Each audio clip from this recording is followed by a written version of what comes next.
Hey guys, today we're going to talk about temperature adaptation. And that's just a fancy term for can your body handle being really cold and really hot and that sort of thing. Doesn't matter whether you do the sauna and the cold plunge or not. Doesn't matter.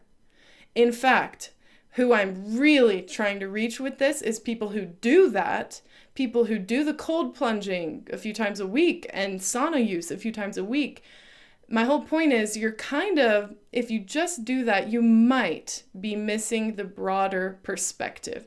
I have found that there are so many delicious life-enhancing, life-enriching benefits to looking beyond the formal sauna use and formal cold plunging, looking beyond those practices and looking at the bigger whole life picture. It just has made my life so delicious and so enjoyable in the last couple of years. So I wanted to share what I've learned. And again, if you don't do those practices, then it doesn't apply to you when I'm calling people out for being too rigid about their practices, and just the rest of the video still applies to you. My whole point is with the practices, and then I'll try to shut up about that, is I am a huge fan. I'm also highly opportunistic about when I can actually do it due to how convenient it is to set that up for myself. If there's a time to do that, I am so down. If we are on a hike and there's this freezing cold waterfall that goes into a kind of river, I am in that water and I'm going to get really cold and I'm going to have a really good time. So being able to be opportunistic about it also just opens up, you realize, you look for it more and you're just like, oh yeah, I'm getting in that cold water and I'm going to have a blast. And it's so much more fun when it's in nature and it's with other people. It's very similar to the way that I approach the gym, where I'm like, oh yeah, like if it all works out, then I am so down. There are so many great things. But at the same time, I'm a little bit kind of agnostic about it or ambivalent about it, because being super rigidly tied to a routine and being like, oh, I can't have a good day if I don't get my cold plunge in, and it has to be at this temperature for this much duration with this big of a break between the two dips in the cold water, or I have to sauna at this temperature at this time of day for this long, and it has to be this spaced out from my workout. If you're trying so hard to always be dialed into the optimal routine, then you're kind of undermining yourself, is all I'm trying to say about the practices of doing it formally. If you're obsessed with optimization, then you're missing out on the benefits of adaptation, of actually adapting to something new. Because if you have a certain routine at a certain temperature, your body's going to get so good at it that you're no longer really adapting to anything new. Your body is totally used to that routine. So if we focus, rather than on optimizing our daily routine and everything, if instead we focus on, in my life, can I adapt to different temperatures, just different ambient temperatures in the situation I'm in? Can I just happily live and thrive on a day where it's colder outside or a day where it's excessively hot outside? That's the real question, and that is the point of this video. I have found so much joy and, physical wellness. It's not just wellness. I just very, very happily have found that just by paying attention to it, just by being conscious of it, I am able to adapt to a lot of different temperature situations in my life. No big deal. It is easier to do what I'm about to say if you already are into the whole idea of temperature adaptation. If you're a cold plunger and a sauna user, then your body is probably a little bit better at being uncomfortable when it comes to temperatures. But that being said, maybe the sauna is too much for you, because there are times when it's not appropriate and the sauna is too much. But maybe the things I'm saying here that are gentler are better. And maybe the cold plunge is currently too much for you, or it's currently not an option that's available to you. There's no convenient way to set up a cold plunge for yourself for whatever reason. But maybe you can do the gentler option of, when it's cold outside, go out and check your mail and come back inside without a coat on. Just do little things throughout your day. Just paying a little more attention to temperature adaptation in smaller ways, there is this huge world of benefit that you can just bite into, that you can just enjoy in your life. And if everything in your life is just centered around optimizing your formal routine, then unfortunately sometimes we get to this place where we're very happily jumping into really cold water and very happily sitting in a sauna and sweating it out and being very uncomfortable. But then we go back to our daily life, and for a majority of the hours out of every day, every week, every month, We are living indoors, and if it's hot outside, we just flip on the air conditioning because we don't want to be uncomfortable. And if it's really cold outside, then we turn the heat way up. And if we don't want to be cold, then we put on a billion sweatshirts and we take a really warm bath, and we just do not want to handle being cold. And again, when it's hot outside and we just cannot tolerate not being in an air-conditioned location, it's kind of limiting what you can enjoyably do. For example, how much you can enjoy life in the summer without the AC. And often we do find ourselves in, whether we're traveling or whether there's a place where the AC is broken, all of a sudden we're super limited at how many scenarios we can actually enjoy until we get the AC back. And in the winter, we can really be limited on how much we can enjoy the outdoors because we're just so worried about staying warm, so we just want to stay in our house all the time. Context, of course. So I've never lived in Alberta during the winter. Context, but many of us live in a latitude where most of the seasons you can do some amount of just adapting to the outdoors, even in the extremer seasons. Definitely where I'm at. It's about living in a way that your body evolved to live. Our bodies were adapted to do many things. The human body is meant to walk long distances. We have feet that are made to support our weight for us to stand upright and walk long distances. That's why we don't have the same type of feet as orangutans, because they're supposed to be climbing with their feet and swinging and hanging. We walk, we're walkers. So you can make the argument and look into our structure and prove that. So same thing with temperature adaptation. Our body is made to do certain things. You have these tiny little muscles in your skin layer that help you do goosebumps when you're really cold. And you have the ability to get really, really hot in a really hot environment and for your core body temperature to rise. And then your body thermoregulates itself back down to a nice cool level. We have all these abilities to survive in many different habitats.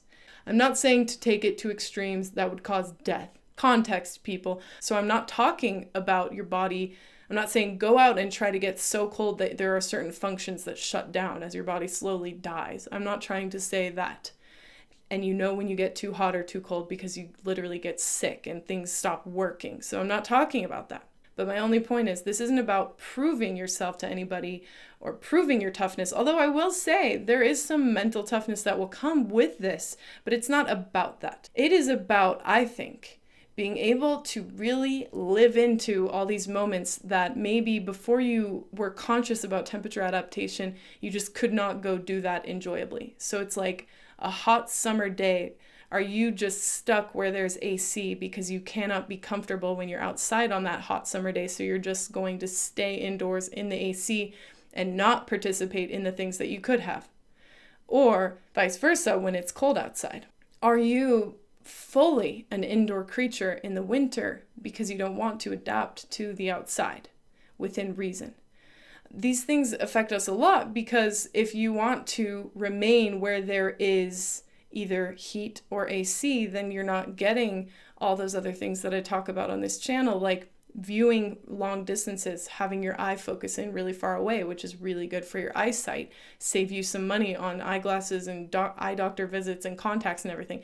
And you're not getting sunlight, not only the blue light that comes into your eye that helps regulate your circadian rhythm, but also sunlight on your skin, these bioactive things that are in sunlight that go into your skin with conscientious sun exposure. And you're not getting fresh air, movement, walking, hiking, climbing, the social things that happen outdoors, the soundscape of nature, your ears getting used to all different sounds at all different distances instead of just using earphones, So there's so much great about being outside. And you are limited how much you can handle being outside for certain durations or with certain frequency. So maybe you can be outside, but never for longer than half an hour. Or maybe you can be outside, but you can really only do it once a week. So this is all about being able to up the quantity of time that you enjoy being outside, not just tolerate, enjoy. So here's some examples. This has two different types of benefits. Number one is just that it's going to make you more resilient and able to just live in the moment when you need to be outside on a really hot day or a really cold day. But then secondly, it makes you less dependent on your formal cold plunging or sauna routine. Because maybe there are times when you can't afford you can't afford your own sauna and you can't afford to go to the gym. Or I know that in my state, I would use the gym sauna because I can't afford my own, and they still haven't opened up. They've been closed since March and they still haven't opened up. There is no sauna option. And so are you just going to crumble? Is your mental and physical health going to crumble when you don't have your formal routine? Or maybe cold plunging is less available to you on a day-to-day basis. So if your routine goes away, or if it's still just not an option and you've never tried it, these are ways to be able to afford to be a little more agnostic about whether you have to have the formal routine all the time. Because again, we're not just trying to dial in our rigid daily routine so that we have to have it that way every day. This is all about actually being able to adapt and be flexible and go with the flow. So I'm just simply going to list some of the things that I do, just the little shifts that I have made through simple consciousness, through simple awareness, the little shifts that I've made, and then how that has changed the big picture for me. So number one is just at the end of a shower, unless I'm about to go to bed, if it's kind of a shower that you're taking to wind down at night, then by all means heat up your core body temperature without doing cold water in the shower, because then as your body cools itself down before bed, you'll actually level out to even cooler, and you want your core body temperature nice and low. So that's great to, get really, really warm in the shower if it's a couple hours before bed. But if it's morning or midday or afternoon, at the end of shower, I'll just turn it all the way cold as it'll go, and really embrace it. Not just put your calf and your knee in the cold water. Put your whole self in it and make sure you get front and back and arm down and arm up, and just really, really expose yourself to that cold water until it no longer feels cold to you. This is also just a very gentle cold plunge, and so if jumping into really cold water doesn't sound very appealing to you, then maybe you could master the cold plunge shower, which is that. I started out just 20 seconds. Can you just get all the surfaces of your body with that cold shower water for 20 seconds? And then most of the research about cold showers is the full 5 minutes, but don't worry about it. I mean, I find that the water in my shower, at least in this season, it doesn't get cold enough that there's that big of a difference between 1 minute or 5 minutes, because by the time I reach 1 minute in the cold shower, my body has already fully adapted to it and it no longer feels that cold to me. Whereas sometimes in really cold water, if I'm fully submerged, it really does take 5 minutes for your body to actually react and adapt to everything. So never overthink the cold shower. Just turn the water to cold at the end, get all the surfaces of your body, maybe stay longer, maybe just do 20 seconds and then turn it off. See if that makes any difference in the rest of your day. But then after the shower, we have this habit of towel drying ourselves off and then immediately, having a hoodie and just covering up and staying warm. Can you air dry your skin? Your skin, just smaller structures in your skin and those tiny muscles that make goosebumps when you're cold. Your skin will go through all this adaptation, and extra blood flow, extra life will come to your skin if you just air dry after your shower. So unless it's really late at night when I want to be in a kind of different state, then after a shower, I'll not only air dry, I'll embrace the discomfort of air drying. I will turn on the ceiling fan at the highest level so that it is really moving the air around in the room. And it's really at first uncomfortable, which is great because it's the whole comfortably uncomfortable thing. Is how much discomfort can you just happily tolerate? Let your skin go through all that after you take a shower instead of just wrapping yourself up in a warm towel.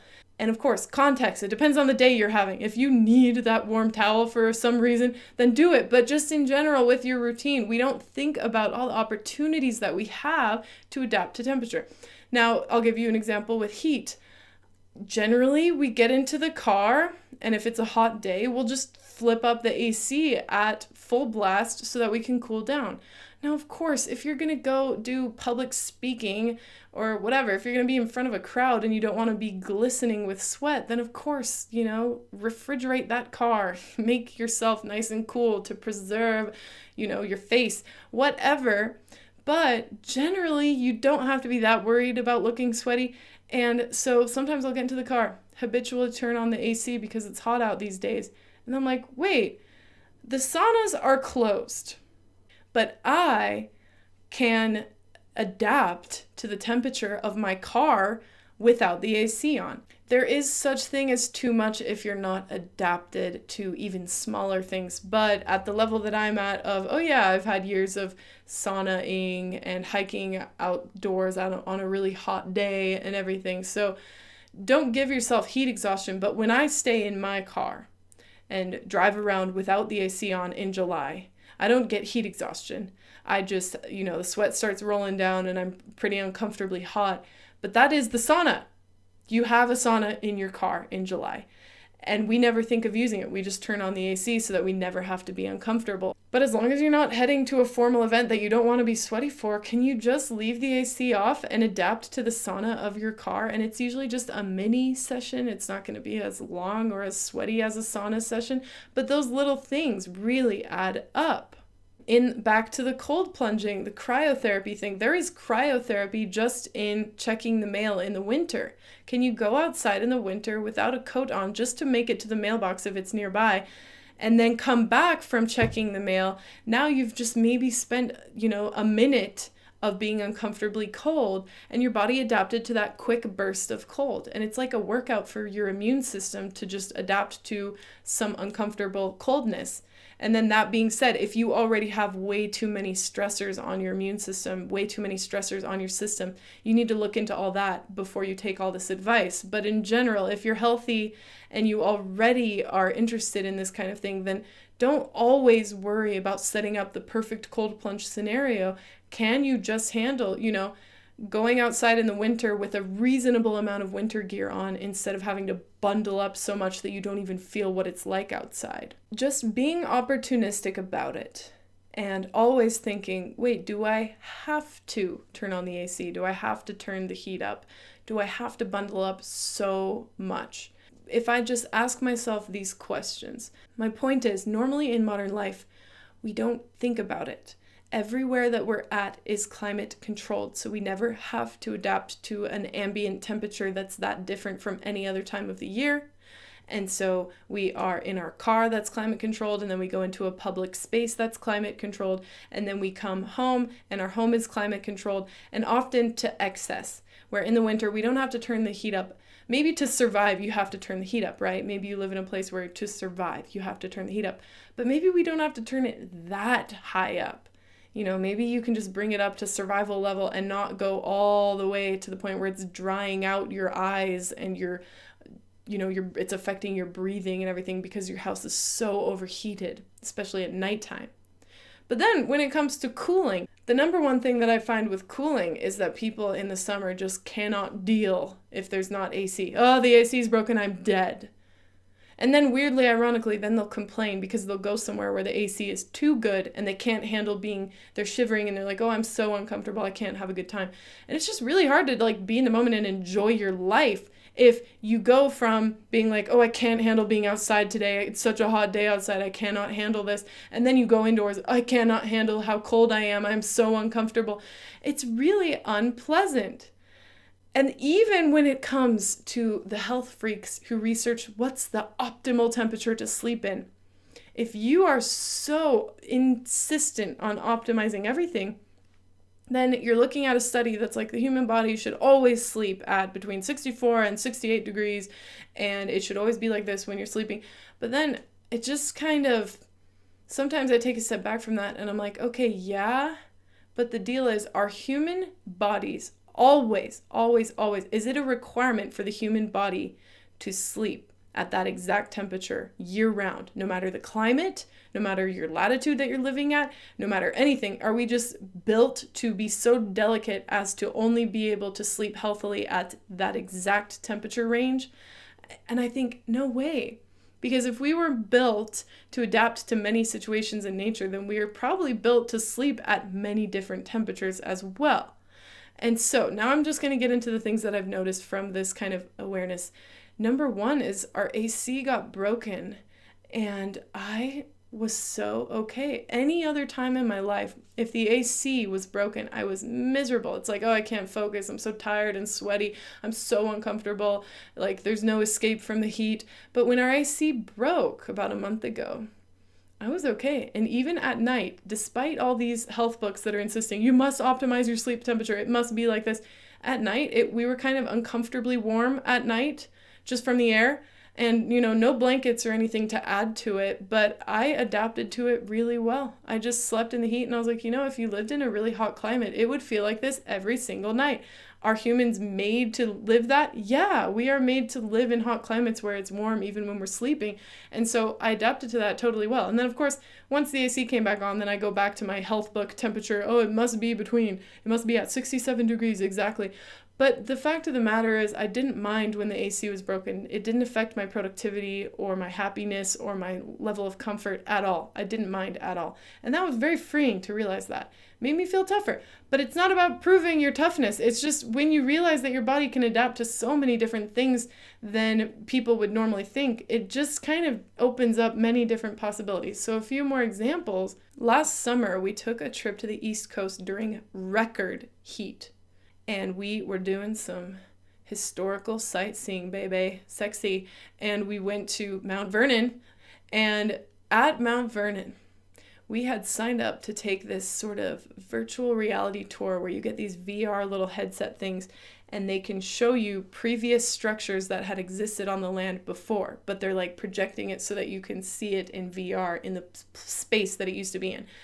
It was so record-breakingly hot that day in Mount Vernon in July of 2019 that the VR headsets could not function in the heat. The horses could not come outside for this demonstration that they would do. They would kind of show you this thing they would do with horses. The horses could not go outside. It was so hot. Everyone was melting. Everyone was running for the little visitor center museum things that had air conditioning in the restaurants and the bathrooms. Everyone was complaining, and I enjoyed Mount Vernon walking around, no shoes too, and of course there were certain types of materials. If it was like the road, then I'd have to run across it to get to something that didn't get so hot in the sun because it was record-breakingly hot. But all I'm saying is everyone in my group and all the tourists there were just melting, and I need to buy another Gatorade, and let's just go to the museum. Let's not go explore all the grounds. And I just felt free to roam, and I was never uncomfortably hot at all. I registered, I sensed very clearly that it was very hot outside, but I didn't feel overheated. I didn't feel too hot. And so other than when the road that heats up so much that if you're not wearing shoes, you have to just run across it. Other than that, I felt like no limitations. I was just having a ball. I was having a great time and soaking in every little thing and walking around to every little place and enjoying the freedom, because during that whole trip, I could never take my shoes off till that day and no one yelled at me. And I was just having a really good time. So the idea is you'll get to a point, if you're always taking opportunities to adapt to different temperatures, that you'll register one day when it's really hot, you'll register that it's hot, but you don't feel so hot that you can't function. Or you'll register in the winter that it's cold, but you aren't cold. Do you know what I mean? Because there are days sometimes, especially as a young adult or as a late adolescent, there would be days in the summer that I could not warm up. So even though it was really hot outside, going outside, working out, eating, trying to eat to raise my, my thermogenesis in my body, nothing could warm me up, taking hot shower. And so it was a day in July and I could not warm up my body. My body could not generate enough heat. I was just cold. And so then that gets much worse if it's really cold outside and you already feel really cold. So this is like the opposite, where your body in this winter is just generating tons of heat and you're just happy as a clam. And so you go outside and you register that it's cold, and you even feel that slight crisp discomfort and you feel yourself adapting to it. And then you make it back indoors before you're going to have some sort of problem, like your fingers getting so cold that they stop having mobility. You don't want that, but it's just being outside and registering that the temperature is a certain way without being so bothered by it or so affected by it. Lastly, I just noticed people are just so unhappy for so much of the time, and they're like, it's like whatever, late fall, and they're just like, it is so unbearably cold. And I go outside and I'm like, objectively speaking, it is not like dangerous for a human body. It is not actually that cold outside. It's like brisk outside, and people are miserable and they're wearing all the sweaters and they're turning the heat up in the house, and then the heat gets to a certain point and then they're uncomfortably hot and they're like, oh, I'm so hot. and they're just never comfortable, and they can never get to that like Goldilocks place very often. And so they're constantly complaining because they're constantly uncomfortable. I'm not holding against them for complaining, because it is very miserable to always feel like I have to have the optimal temperature around me, or I can't focus, I can't be happy, I can't feel functional, I can't be comfortable. So this is like the opposite of that, where you get so much freedom the more that you work on being flexible and adapting to many temperatures. You just live your life. And sometimes you have little moments of pride where you're like, wow, everyone is saying how cold it is and I just don't feel that cold. And I'm not talking about having some sort of psychotic break and freezing to death, so that you have the same death as the guy in The Shining. I'm not talking about that. I'm just saying there are times where it's really not that cold, but to everybody else who just always has to have it optimized for them, it is very cold to them. They perceive that as very uncomfortable. And you'll just have these moments where you're just like, man, I'm not uncomfortable at all. I feel really breezy and I just want to go talk to people and explore and move, and you just feel so free. And same thing with the heat, where in the summer you're just soaking in those sun rays and you're soaking in your surroundings and you're enjoying the outdoors and you're not uncomfortable even though it's a hot day. So little meaningful, intentional doses of discomfort can lead to you being the most comfortable person in the room. Thank you for watching.